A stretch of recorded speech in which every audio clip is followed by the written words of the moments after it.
Okay. Good. Okay. Hi everyone. Welcome to this conversation, this chat interview with Nick Sturm, who I think lots of you probably know. For those of you who don't, Nick is a lecturer in English at Georgia State University and also visiting faculty in creative writing at Emory. And he most recently is a co-editor of Get the Money, Ted Berrigan's collective prose, which he edited alongside Alice Notley and Eddie and Anton Berrigan, and also editor of Alice Notley's early works, which is out this month with Fonograf. And we'll talk about Nick's wonderful website, but there's plenty of information about his scholarship, his research and his teaching, and that's all just at nicksturm.com. So Nick, welcome. Thanks for chatting with us today. Yeah, of course. Yeah, thank you so much. It's really great to be able to do this. And we just wanted to start with the question that we ask everyone, which is what is your New York school origin story? How did you get into this? Yeah. Yes. I love everyone's responses to this question through these interview series. I was trying to think of how to answer this question. I was actually going back through my Instagram, back 10 years ago, trying to sort of document my own visual history. When did I start really documenting my own attention to these poets? And what I realized is that the story kind of goes back to my undergraduate degree. I was studying Cold War American cultural history and had been doing a lot of archival research from the very beginning and was slowly getting into studying literature. I was already really into poetry and wanted to study post-1945 American literature through this American Cold War cultural lens. And my undergraduate thesis advisor, whose name is Walter Hickson, this great American historian of American nationalism and national identity, suggested that I go to Allen Ginsberg's archives because I was interested in Howl and in America. And this idea had never occurred to me that you could do such a thing. And so he sent me to Stanford and to Palo Alto, and I spent 2 weeks in Ginsberg's papers. And that really confirmed something for me about what it meant with with a historical attention, what I wanted to pay attention to, and that it was poetry. And then during my MFA, I did an MFA in poetry. One of my teachers, Michael Dumanis, actually gave me the David Lehman book, The Last Avant-Garde. And I was really, really energized by that book. And I remember just kind of, I think as a lot of us did, picking up a kind of energy from all of those interdisciplinary artists who were so focused on friendship. And I ended up in Detroit at this incredible bookstore once called John King Used Books. And it's this I don't know how many floors it is. It's this old warehouse in downtown Detroit, floors and floors and floors of books. And they have a huge poetry section. And I spent all day combing through the poetry shelves. And I found the 1967 Grove Press edition of Ted Berrigan's sonnets, and for $10. And it was really remarkable to have found it, because I don't know if that book, if you have a copy of it, but it's a staple bound. It's like a saddle stapled text. So there's no spine. So it's on the bookshelf and it's not legible what it is. So I just pulled it off the shelf because I wanted to check every single book, and it was the sonnets. And I knew that I liked Ted Berrigan. I didn't quite know why. And I bought that book that day, and that was in 2012, so over 10 years ago now. And ever since then, I've just kind of been completely attached to that group of writers. And all of that was really focused for me when I went to my PhD program at Florida State and studied with Andrew Epstein, who is an incredible New York School scholar that we've all pulled so much from. There's like a subplot of discovery in your origin story, like, being in the archives, finding this, finding that, kind of uncovering the book without the spine. I wonder, and as you say, liking Ted Berrigan, but not knowing why. I felt the same way when I fell into Berrigan. It's like, I don't know what this is, but I want more of it. And I guess I wonder if there was like a contrast for you with the American history, post 1945 American history, that is like so kind of in broad daylight for us when we're in school and in university as well, with this avant-garde group of poets that are not necessarily in broad daylight, but in neon light, to borrow from, Jenny Quilter's title or something like that. Just like a sort of, on one hand, you have this very obvious story, and on the other hand, you have this much less obvious, but maybe very interesting story. If there's something about the discovery for you all along, because we know you, Nick, as someone who uncovers things for people, or at least that's how I think of you, as this like great archivist of the New York School. That's a really generous description of what I do, because I mostly feel like I'm hoarding things, and then every now and then I find an opportunity to share something, and I'm very excited about it. Well, I guess we don't know how much you're keeping behind, so we think of you as the share. Well, that's actually a really interesting question, though, because to put them in contrast to each other, it reminds me when I was a history major, I did this one project very early in university where I was writing a research paper about the New York Times coverage of the shooting of students at Kent State University. And so I was interested in how, because I went to school in Akron, Ohio, right down the street from where Kent State was. And I was interested in the national coverage of those events, but I needed a contrast. And I was trying to access the Kent State student newspaper to see what their perspective on the same events was, so I could follow these two simultaneous primary source narratives. And the New York Times is readily available, but the student newspaper was not. And I realized that the only place I could find it was on microfiche, microfilm at the Kent State University library. But because I wasn't a student there, I could get into the library, but I couldn't check anything out. And so I was looking at at the microfiche of these newspaper issues, and I was like, I need this. I can't tell this story without this primary source, but I can't make copies. I can't. So this is the worst thing to be admitting this. I actually stole it from the library and this microfiche roll of the Kent State student newspaper from 1970 and took it back to my home library, printed it all out, and then took it back and put it in like the library Dropbox. So, and I think of that just because I think that idea of like there's the visible narrative of like post 1945 American poetry, and then like all of the kind of recovery projects that I've been inherently interested in, like they bring a lot of other voices to bear on the visible narrative to help us rewrite the entire landscape of what American poetry is.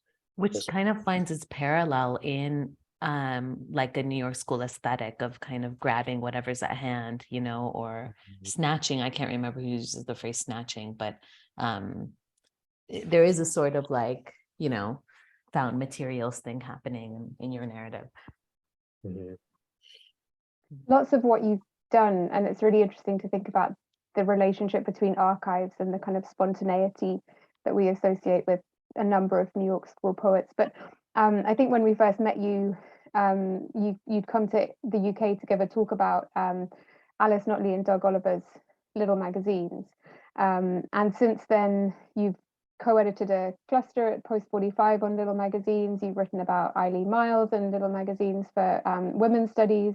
You've published this fantastic bibliography of the Poetry Project's Little Magazines, and in Paris as well, you talked about kind of using Little Magazines to help us think through or like disrupt generational thinking. and the New York School. So I just wondered if you'd say a little bit about the importance of little magazines in your research and in the way that you kind of, as Yasmine said, kind of uncover things for us in relation to the New York School. Yeah, little magazines, they just seem to be they're such cool primary sources. And I've been so interested, as a student, reading the existing scholarship, and the ways that little magazines would tend to show up would be in lists. So as a kind of identifying marker of one kind of thing that a particular community of poets did. And those titles were always really interesting. Like the names of these magazines were really surprising. They stood out to me, but they never seemed to be fully accounted for. They weren't described as objects. They weren't treated as objects of study of themselves. They were simply evidence of something that the poets had done. And my attention to little magazines benefits a lot from my physical proximity to the literary archives at Emory University, the Prose library here in Atlanta, which has this enormous collection of 20th century periodicals, underground newspapers, little magazines, things like that. And probably has the most complete collection of post-1945 little magazines anywhere in the world. And studying those periodicals, like you're suggesting, like the list of things that I've done with them, it really helps me to see what these poets were doing by reading outside of their books. Because the stories that we tell about the New York School and any other aesthetic community have historically been about like main actors, major figures, and then their most important books that they wrote. And there are clear limitations to that kind of storytelling through those spaces. And little magazines ground us in these material sites where things are a lot more messy and in process, and allow you to track how these communities formed over time in relation to each other, with all of the entanglements where nothing settles. And there's just such a liveliness to those texts. They're almost unstudyable. They've kind of been treated as unstudyable to a certain extent, but that's not really the fault of any scholars. It's mostly because the archives of little magazines are so materially overwhelming. How could you possibly see what is articulated if just the Poetry Project's The World magazine has 60 issues that amount to thousands of pages as one little magazine? How could you study what's in that and then put it in relationship to other little magazines? So I see them just as this really incredible lens for reorienting how we approach reading these poets, because it gets us out of the habit of reading through canonical authors, only through the poetry itself as published in books. And it really helps us describe the communities on the ground in a rough way that feels like it honors something about the communities themselves, rather than the singular author. Yeah, rather than putting them into a canonical framework. Yeah. I have two follow-up questions to that. They're like just stemming off of what you said, but they go in different ways. So feel free to pick up whichever one is more interesting. You're referencing community, like implicitly, and with the little magazine, and also, I mean, the kind of suggestion that studying them allows us to think of not necessarily like what a publisher would have wanted to make of an author, but rather what the author themselves wanted to make of themselves amongst others. And that's sort of crucial to New York School reading, that like situational energy. So I wondered if you wanted to say a little bit more about that, and or the idea of the little versus the large. you're again making me want to draw a parallel to actual New York School like aesthetics. And I just, Brainard comes immediately to mind with his miniatures and his series, and how one might, how one doesn't necessarily look at like a single pansy or a postcard or, a Mud Nancy, for example, for very long before zooming out to think of like the greater series that it would sit within. And how, if you have felt that way in reading through the treasure troves that are these magazines, that like the kind of whole is bigger than the parts, or not. Yeah, that's great. I love that.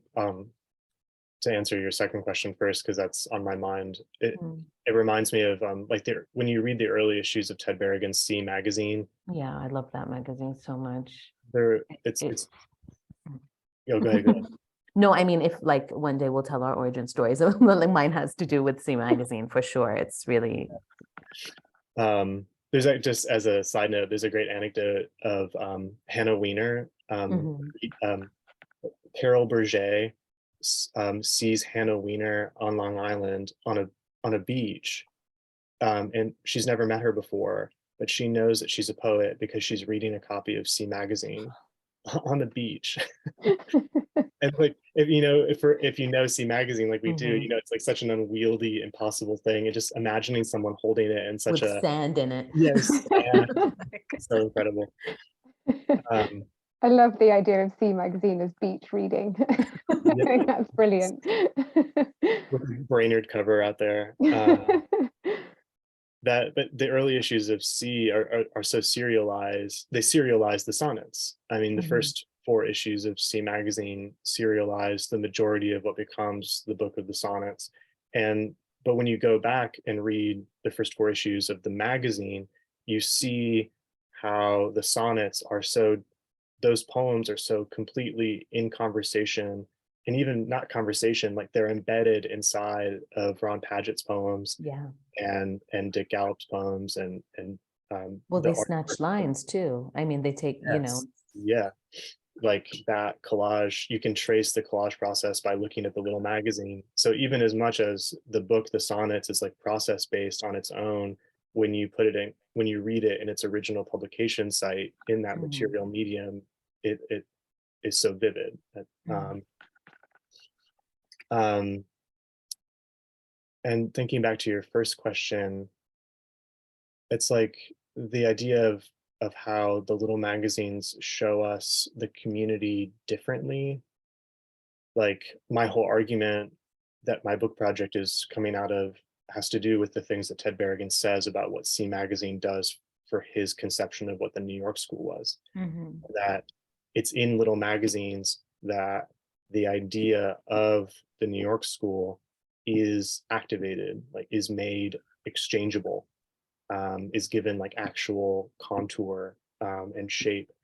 And that Eileen Miles says similar things about the roles of magazines later, and in the essay that was part of Rosa's special issue in women's studies, where Eileen is like talking about the Poetry Project and how important it was to their work, and that magazine, Eileen says, the Poetry Project was the only place where the poets were doing anything. They had magazines. And like, to be doing something as a poet was to have a magazine, like that those things were synonymous. And so the poets all the time seem to be pointing back to the magazines as these conduits for their thinking of what community looked like and how they inherited and changed a lineage. And well, also sort of, sorry, I'm so sorry. Or no, just one excited.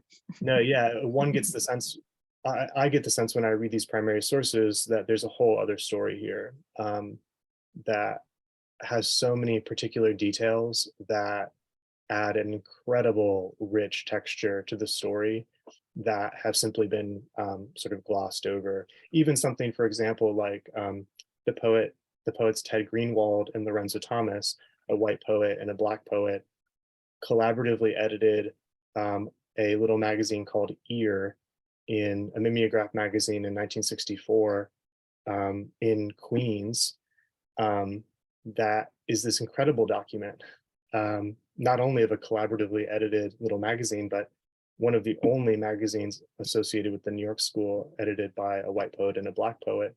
And you put that, just simply putting that material fact into the narrative changes what the New York School looks like in New York in the early mid 1960s. Yeah, I like this idea of this like untold story of the magazines, because I also got the sense from the poets themselves. I'm thinking of Eleanor Nowen and Maureen Owen specifically here. Not in a transactional way, but as a sort of like, you know, a feeling of indebtedness to the poets that made space for them, then wanting to create space for others within the productions that they might be able to create in their magazines, you know, like the sense of like paying it forward by just like, you know, here, I'll put you in, you put me in.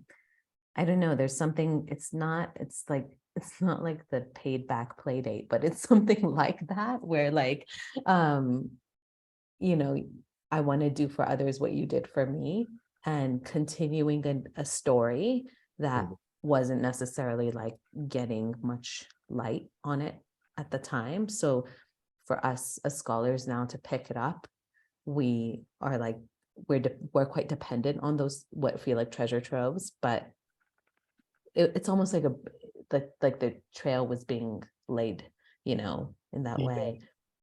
Well, that makes me think about how I've been trying to write the introduction to what will be the post 45 cluster on little magazines. Oh, exciting. And I've been reading a lot about, I have this like idea about like there's something about periodical studies has completely focused on modern periodicals. Like they're really, periodical studies and modern periodical studies are kind of synonymous. In a sense, post 1960 periodical studies has been deferred by our focus on modernist little magazines and modernist print culture. But there's something that changes from the littles, you know, like we call modernist little magazines littles. Like there's something that's different about littles from the magazines that we're talking about that has more, not just to do with print culture itself, like the technology changes to mimeograph and to offset, but that there's a kind of cultural shift, like what a little magazine means changes in the late 1950s with when the beats come around. And there's something I'm trying to figure out about what that change is. And Paul Blackburn talks about in an unpublished article about the sociological importance of mimeograph magazines. He makes this claim about how, you know, they always talk about speed and access, but that it was just like correspondence in some way. Like it was publishing little magazines and putting your friends in little magazines was just like correspondence. It was just like writing letters, that it was like part of that conversation, like you're saying, like we all need to be in conversation with each other. And that there was no, like the medium is different, but the purpose was somehow exactly the same. Like we're simply talking to one another. And that's really, I love that, because books will show that, right? With intertextuality and all the different ways that you read, you know, you read a book with another book, but the magazines do that in such an open, flexible, generous way. Coming back to them is always, you're always finding something new. I'm really struck by just the kind of sheer magnitude of that kind of research and scholarship, particularly thinking about it in relation to correspondence, which kind of has a similar, with some writers, kind of sense of, you know, gosh, where do we even start? Our last conversation was with the editors of Bernadette Mayer and Coolidge's correspondence, and they said, look, we ended up just going for this tiny window of time simply because we were just so kind of overwhelmed by how much material there is, and just thinking about just the nature of conversation and the idea that it's kind of taking place on the page as a form of correspondence, and for scholars who are often kind of close readers. You've I mean, it's a huge job, and I wonder about that in relation to, so you mentioned your current book project, and I wondered about that. What's your kind of, do you want to just tell us a little bit about your current book project and perhaps the ways in which this research fits in there and shapes it? Is it a kind of aspect of it, or is it the kind of main focus? You know, how are you managing to kind of tame all of this and put it in a book, or are you not? Yeah, it took me a while to find the frame, and of course, the frame is little magazines. I knew I needed to tell the story of what happens after the last avant-garde. That story was that story felt continually elided, that even in books that celebrate the New York School really openly, that the so-called second generation poets were always secondary. And I see what happens after 1960 as creating an iteration of the New York School that's just as exciting, if not more various than what precedes it.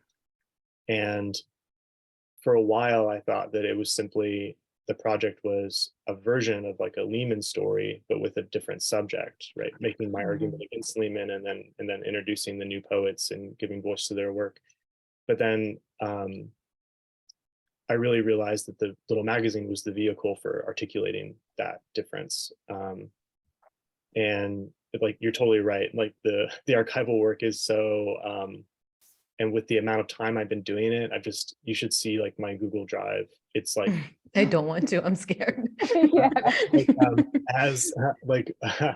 The people that have seen like a slice of it, like, I mean, Rosa would say like, I mean, it's a total Virgo. It's totally organized. Like, it's actually, I'm so proud of it, but it's like.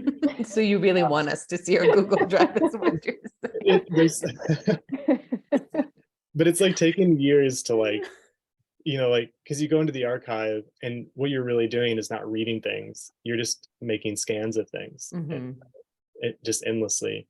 And like, as a totally insane person, like what I do, like largely, is I'll actually print out like facsimile copies of the magazines. So these are all CMag, and I've actually printed them out like on 8.5 by 14 to like recreate the same. And I just have stacks and stacks of all of the little magazines printed out here behind me on this other table next to my desk. And so like, they're all annotated, like they're all, I just, it's this perfect opportunity to always have something to write about when you have the magazines in front of you. But the book is called Such a Thing as New York School, which is a thing that Ted Berrigan says about. Yes, about $5. But prior to this, Right. that he says, in creating C Magazine, he found out there was such a thing as New York School, because he says, because we were the second generation, and making C Magazine is what showed him that they were the second generation.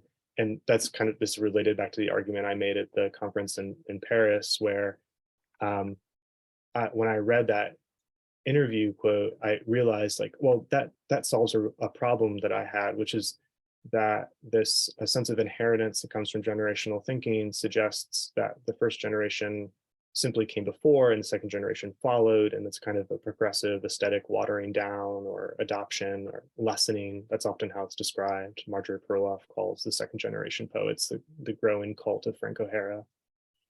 But here's Berrigan telling us that they were created simultaneously, which makes sense. Like, there is no first generation before there's a second generation. It can't occur as such. And so the whole book traces the New York School and iterations of the New York School through the material medium of different little magazines and different print communities, starting in New York in the early 1960s, and then the expansion of the Poetry Project and the print culture associated with the Poetry Project. And then I move to a chapter called the New York School of Somewhere, which is maps all the alternative geographies of the New York School in Oh, exciting. Ivanhoe and Bolinas and Chicago, even Cleveland. Mm. And then comes back to the expansion of the project in New York in the 1970s, as more people are moving from these, from Chicago, for instance, to New York City and joining the Poetry Project community, and then follows the iterations of the New York School through the 1980s up to 1990 as the community starts to change and to age and to spread out even farther around the world, like with Alice and Doug Oliver moving. Well, when rent gets too high. When rent gets too high, when Mm. there are riots in Tompkins Square Park, Mhm. AIDS crisis, Reagan. Yeah.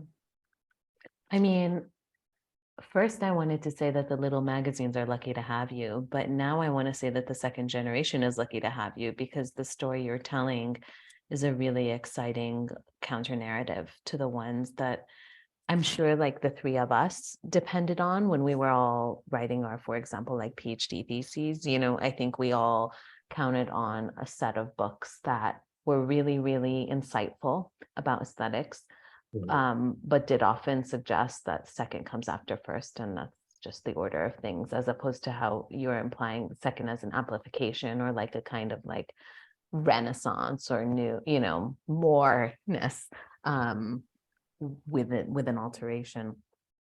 Yeah, that it reminds me of how this conversation about the New York School and generations like already took place in the painting world in the 1950s.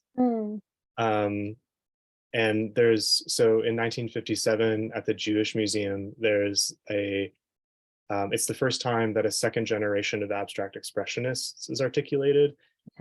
And it's this really like capacious group of painters that you would not, looking at today, associate strictly with abstract expressionism.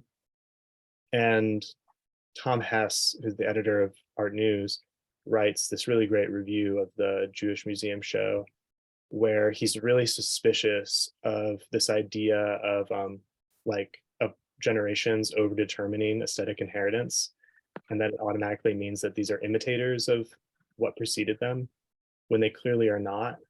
And he has this terrific thing he says where he says this show is evidence of how the imitators can be the opposite of derivative. And he puts those things into conversation in the way that like you can so easily, that's so useful to apply to the way we think of the New York School, because none of it is derivative at all. And it's really a new beginning when these poets come along, which is still ongoing, right? I mean, a lot of these poets are still alive and producing incredible work. So there's still a lot to be said about them. Everything you say begets like 17 more things, but I want Rona to go so that we don't do that thing where we keep going for hours. Yeah. Well, I guess one of the things that just thinking of, you know, kind of contemporary work and things that are ongoing, but that are also kind of connected to this earlier period, like one of the things you've just finished editing that's out this month is Notley's early works, and also the brilliant Berrigan collected prose, which we talked with you and Alice and Edmund and Anselm a little bit back in September, but I just wondered if you'd say a little bit about those collaborations and what your experiences working on those two really important books was like. Yeah, they've been so much fun. I mean, I wouldn't exchange those editorial processes for anything. I mean, there's such gifts to have worked with these people. And yeah, the Berrigan project started when I was in my PhD program still. So in about 2014, 2015, I got really interested. I was following all my Berrigan interests, and I found the annotated checklist, the Aaron Fisher checklist of Berrigan books, and there's an entry for his novel Clear the Range, and it totally blew me away that there was a Ted Berrigan novel And so I immediately started trying to find any other piece of prose that he wrote, having not considered that even to be a possibility, right? Yeah. Like we really celebrate all of the earlier New York School poets for the prose that they wrote, for their work as art critics. And it seemed as if that wasn't a possibility for the poets who came after them. And I quickly found in our library all of the old bound copies of Art News that had all of Ted Berrigan's art writing in them, often or usually with just the little TB initials. So I was really combing through these magazines, trying to like over and over and over again, making sure I didn't miss any, looking for his initials to pop up. Along with these incredible long form articles on Jane Freilich, on Alice Neal, on Red Grooms. And I started to compose a bibliography of Ted Berrigan's prose works. And that is what led me to get in touch with Alice Notley for the first time, was my interest in Clear the Range and in the prose. And we started corresponding, building a friendship. And at one point, so after Berrigan's collected poetry had come out in 2005, they had the idea to follow it up with a collected prose, but they were kind of wiped out by having done the poetry. And so they decided that, in part, my having brought up the question of could this book exist, restarted that process for them as a family. And I was, they very graciously folded me into that process and allowed me to help bring it to fruition. And it is such an, I'm talking about the word messy. The book is incredibly messy in its shape, and which is as it should be. That's not any derogatory. I hope it doesn't sound like that at all. It's such a fun, wily book. So wily is a great word for it, I think. Yeah, it's it has all of Ted all through it, in every sense. It has this wonderful kind of quality where you can just genuinely sort of pick it up and go in, you know, if you've got a spare 2 minutes, it gives itself. It's occasional. Yeah, whilst also really existing. I mean, it does cohere completely, but it's gorgeous, just a gorgeous thing. Yeah, it meant a lot to me to be able to work with Eddie and Anselm and Alice on it, and to go through, to see the project through their eyes often. I really take my responsibility as an editor and scholar of these poets seriously, because so much of, and I know it's like this outside of the New York School, of course, right? But the relationship you have with these writers and with their families, especially related to people who are no longer alive, it's so much about love and care, and there's so much bound up in it. And so the entire, I mean, it's really a 7-year process from beginning to end with this book, and all of it was so instructive, not just to me as a scholar and as a writer, but also as a person, just thinking about like what it means to care for other people in particular ways, because the book is such a product of the love that Alice and Anselm and Eddie have for Ted's work, and for his being in the world, and how that continues on in different ways. And in a similar way, it's kind of with doing the Alice Notley, with doing the early works, the editor of Fonograf Editions actually invited me to do this book, based on my public enthusiasm for Alice's poetry. His partner, he is not on Twitter, but his partner is, and said, you should email this guy about doing an Alice Notley book. He had the idea that he always wanted to do a first 4 books of someone. I think there's like a Jory Graham book that does this. So he decided it should be Alice Notley. The editor's name is Jeff Allison-Drelly. So he invited me to do this in 2020 or early 2021. And it was really a rapid process of typing up all the poems, and with the goal of bringing the first 5 years of Notley's publishing history back into circulation. Which was really hard to find before. I mean, Yes. that was like, she was my gateway drug to the New York school. And I went on a sort of hunt at one point for like 165 Meeting Lane. And there's a sonnet book too, isn't there? Or there are sonnets from her earlier period.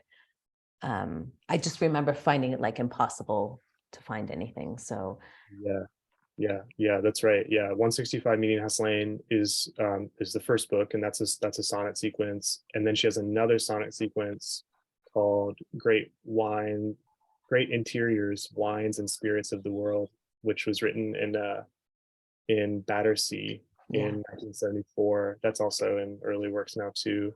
So you get like those coming back into circulation is especially important, because even like recently, even up to recently, people didn't know that Alice wrote sonnets. Mm-hmm. Yeah. And I continue to argue maintains an interest in inhabited spaces, despite her publicly Yes, shaming me for that. that's right. Yes. When I saw the draft when I saw the review copy of the book you've just done, the early works, I was like, I wrote to her, I said, you see, it was always about houses. But that's my own bone. Can we ask the like really silly question of who's your favorite, or who's your favorite like what's your favorite poem? Because you must have read so many, Nick. Wow, that's like such an impossible Or you question. can take 3 poems with you to a desert island. What are they? Oh my God. Or we could say, what's your favorite poem today? There you go. That's better, Rona.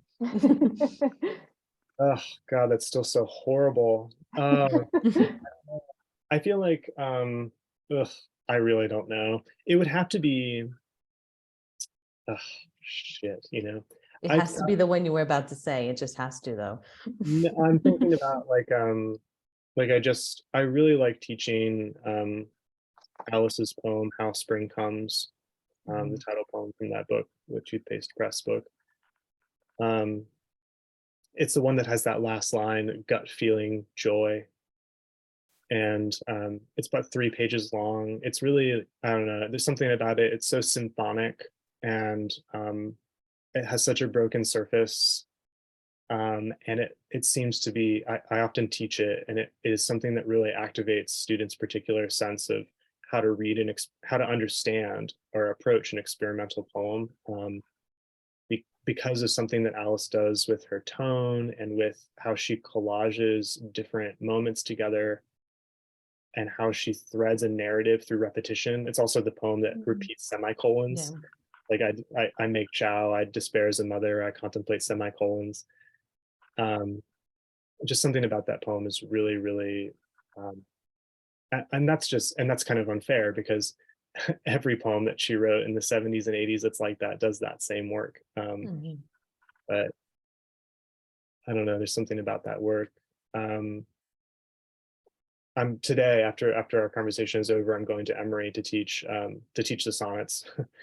And I paired it with a selection of poems by Mary Baraka from throughout his life, so to put them in conversation together, which I think is another thing that I want to bring into the conversation, is how someone like Andrew has told the story of O'Hara and Jones Baraka's friendship, and that has a particular purchase to it. But the ways that Baraka has friendships with people like Anne Waldman, with Ted Berrigan, are also so crucial, and I think help us like reanimate a whole series of narratives about what happens in the 70s and the 80s.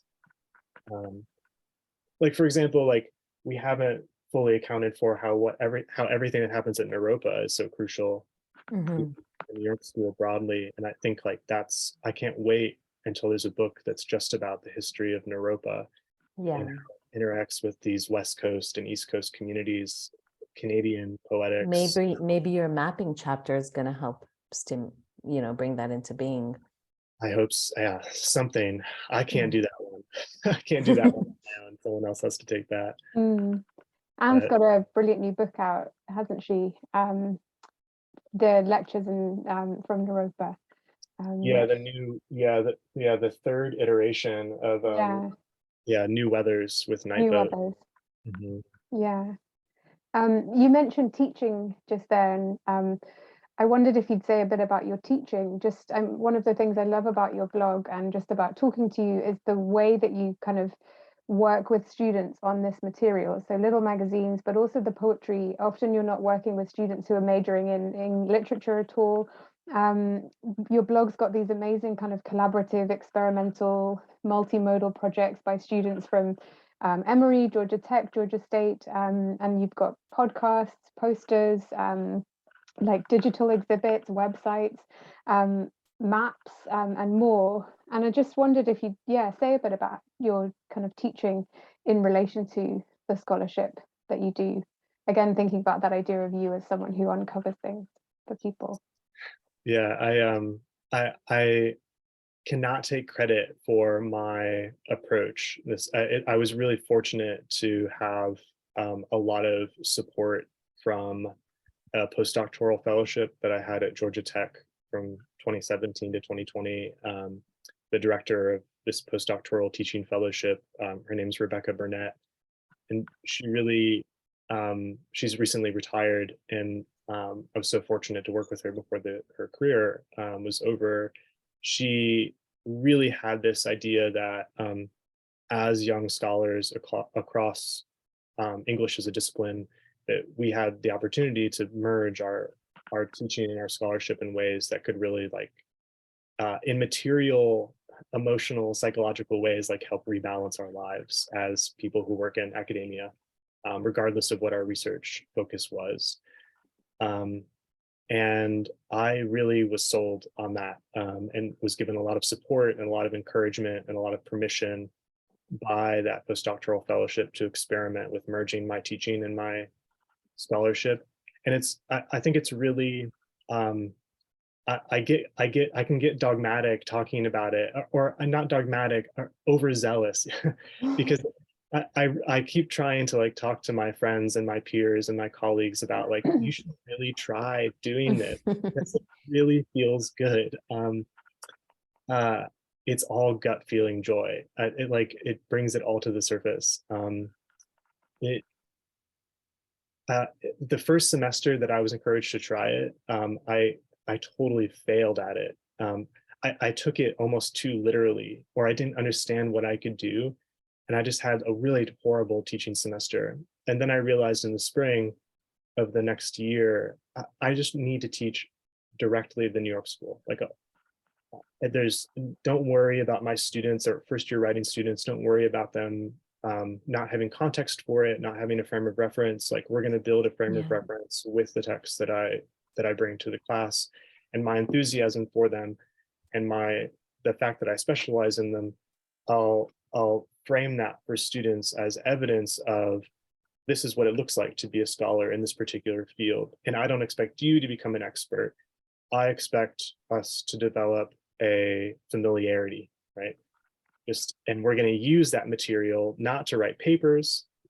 We're going to use it to create these different kinds of multimodal research projects. So that was the pedagogical framework that was given to me, which, in other words, it emphasizes to students that that English classes are not just about writing, but they're about communicating, and that you're always communicating in multiple modes simultaneously. And so the focus of that pedagogy is to strengthen students' confidence as communicators in any they might be working in. So we produce websites, as you're saying, podcasts, posters. So they're doing a lot of writing, but the writing has these different situations that it appears in. And students tend to be really energized by that. I've just had so much fun and so much success doing it. And so I just have continued to follow that method over the last, now it's been 6 years. And I don't know, my students help me think about my writing in new ways. Yeah. They bring me back into the text in really exciting ways. My Eileen Miles article that was just published in Women's Studies includes my first citation of a former student's research project from a class in 2019. She conducted her own interview with a little magazine editor, Mike Sapol from New York in the 70s. And I was able to cite her interview in my article. I mean, one of my students, Madeline Burns at Georgia Tech, her final research project was this book. It's called Love, Alice. She typed and edited and published the selected interviews of Alice Notley in our first year writing class, Wow. which includes her own original interview that she did with Alice. And so she's transcribed different interviews that were audio only and collated all these interviews together, and she published 3 copies. Wow. You know, like Yeah. it's that, you know, like it gives students, I think, so much autonomy as researchers when they can deal with primary sources, and the work of academic labor doesn't seem so abstract anymore. Like, oh, I can put this thing into circulation. Like, oh, just because this thing exists doesn't mean it's been utilized in the conversation. So how can I like find a place for it that will make it legible and give it context? Yeah. And that's a lot of what we do together. Yeah, and that making it legible is what's so kind of brilliant about it. I think it's for me, I teach, you know, this stuff as well, and it's been amazing for me to say to my students, go and look at what these students have done. They've just found that incredibly generative. But I think the other thing about it, I mean, we're over here in the UK, we're kind of constantly asked to assess each other's assessments. It's like a weird British bureaucratic nightmare. But one of the really nice things about it is getting to say, well, what's the quality of the results? So like, how good are the students' essays? And the work that you've got up there on your website, just, I mean, it really suggests, to go back to what you were saying about collaboration as a kind of form of love and care. It really speaks to that. I think it feels like these students were really kind of enabled to be themselves and to, as you said, kind of think about the material and emotional and psychological ways in which they are going about getting their degrees and learning to write and learning to communicate and producing stuff that's kind of meaningful in all kinds of levels. And I just think it's gorgeous. Yeah, thank you for saying that. Yeah, it's really kind of you. And it's funny, like I showed up in my new department here at Georgia State, where I'm a lecturer now, and my students immediately were producing multimodal projects. And at the end of my first year teaching, there was the call for like the annual call for student writing awards. But none of my students had written papers, and they were all awards for papers. And so I immediately made a suggestion like, hey, like, can we have a multimodal project award for our department? And they were like, yeah, that's a great idea. Let's do that. And you know, very like self-consciously being like, I would love to create a space for my students' work to be celebrated on its own, because there is no hierarchy. It's just as important as the writing on its own. So I don't know, it's something to be instituted wherever you can. I feel like it's such a, I don't know, and you're teaching too. I know your article about teaching the mimeograph revolution is really incredible for the post-45 cluster. Thanks. And like, for example, it really got me to thinking about like, you talk about the concept of the mimeograph revolution because it's so materially distant from us. Like, how do you explain this to students who've never seen a mimeograph machine, for instance? And it really helped me to think about how the idea of the mimeograph revolution, for instance, is totally unhistoricized. Like, we don't even have like a history for that term. We just kind of keep using it. And reading your article really confirmed for me, like, not that you don't know what you're talking about when you talk about it, right? But like, how it circulates everywhere, it doesn't have quite a history, like what it means. And like, teaching it is what allows us to like think about, how do we describe this? Like, how do we give this texture and shape so that students can do like important critical work with it, or it can be like an object that allows students to feel more empowered as critical thinkers, not like to sound like a College of Arts and Sciences administrator or something, but like, yeah, it is about like, it's about autonomy and agency, and you like to be able to give that to students in ways that is unorthodox, you know? Yeah, yes. I think that's really quite crucial. just, I guess, in relation to that, your blog as well, I mean, it's not, I wouldn't say unorthodox, but just in terms of it's such a rich resource, and I'm interested in the way in which you use it as a vehicle for so much of your scholarship and so much of the work that you're doing. By contrast with, say, conventional academic publishing, journal articles, and so on, I mean, there's a huge amount on there that's, again, incredibly useful, incredibly interesting. It's is there a kind of relationship there between the work that you do on mimeos and also the fact that you're interested in like the less orthodox or the legibility of what it is that you do? Well, it's funny because you both remember probably more than anybody that before the website there was a Tumblr, and the Tumblr I started. Yeah, that goes back to my PhD, and that was totally informal, and it was a way to start. It was a way of creating space for myself to explore these out of print weird books. Right? And that's where the crystal set started. And crystal set is a phrase that comes from one of Jack Spicer's lectures. He says poets are like crystal sets. And that I just loved that phrase, the texture of it, and it just exceeds metaphor. And when I started the postdoc fellowship that I was describing, we were encouraged to create a kind of, think of ourselves as public facing, like our scholarship is public facing, our teaching is public facing. How can you keep evidence of your teaching? And so I decided to move into this other kind of space, right, that created this website. And I was just trying to give myself permission.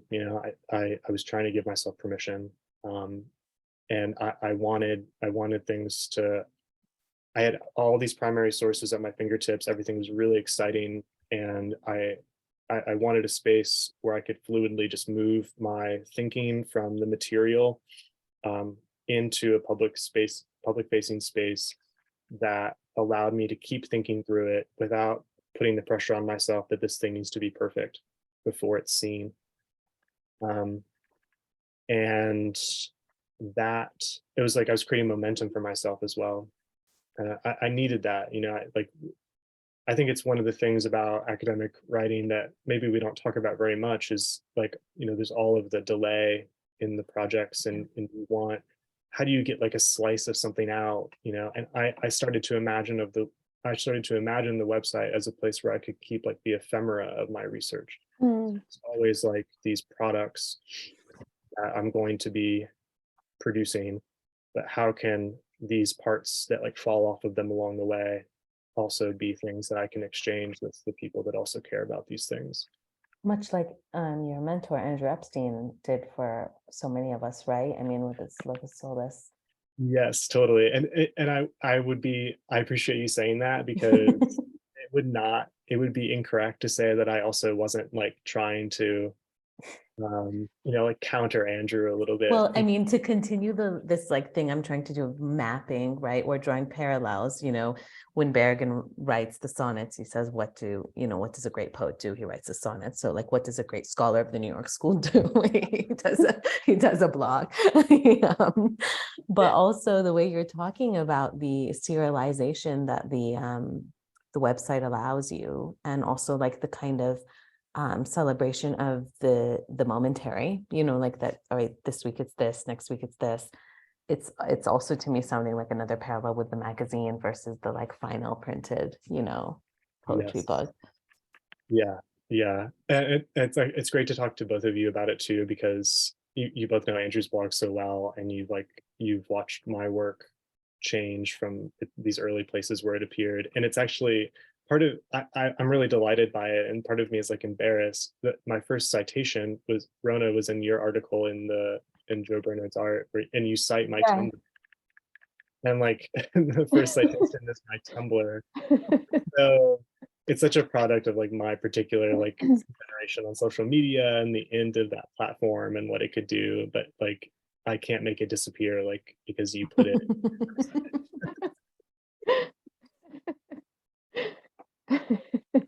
Thank you for doing that. Yeah. Tumblr is often thought of so fondly, By contrast with all other social media platforms, it's the one that people are like, oh, Tumblr. I think Rosa talked about it in her interview too, I believe. I could be misremembering, I but think so, yeah, it feels familiar. Yeah, yeah. But just, I mean, I'm thinking about this in a slightly different context at the moment, because I'm writing about an article just about how kind of contemporary poets are thinking about the poetry of the AIDS crisis, so much of which is out of print, and often the way in which you come across, for example, in the UK, it's almost impossible to get hold of Essex Hemphill's ceremonies, but there's a Tumblr account which has most of it. So you know, it's really interesting to kind of think about the legacies of some of these now defunct spots, which we hold dear. maybe, yeah, and maybe that's a good place to end, maybe, because like that's so much of like my ethos comes from those rogue Yeah, like fandom, like it's really kind of like fandom spaces that are so ubiquitous on the internet, and they don't really have visibility in scholarly spaces. And I just kind of don't know why, because that's like where things are so exciting. Like it's great to go to like Eclipse Archive, for example, and yeah, just all the devotional labor that's built the Eclipse Archive. It's really personal, right? It's like really intimate. Like these aren't professional in the traditional way, and that I think there's a great lineage of that work, you know, going all the way back to like Ed Sanders. Before he even had the Peace-Eye bookstore, he's creating these like underground bibliographies of the Lower East Side poetry scene, like selling relics. He's like selling Charles Olson's Cutty Shark whiskey bottle from the 1965 Berkeley Poetry Conference. Like just these totally like unscholarly activities that contribute to the ability of scholars to do the work. Like those are just the best kinds of spaces. yeah, and to tell those stories. So we started by thinking about the nature of kind of critical storytelling, and yeah, the ways in which it might be different, and seems to be the possibilities of being different seem to really be there. So yeah, I think yeah, for the sake of time, that's a really nice place to call a halt. So thank you, Nick. Just before we go, I can hold up my copy of Early Works. You can't really see it actually. Yeah. If I squint it, there it is, Early Works. I don't have a copy of Get the Money with Me. There's Get the Money. So these are two great books that are out. Do get hold of them. Nick, thanks so much for talking to us today. This has been amazing. Yeah, I appreciate that so much. Thank you, Rona. Thank you, Yasmine.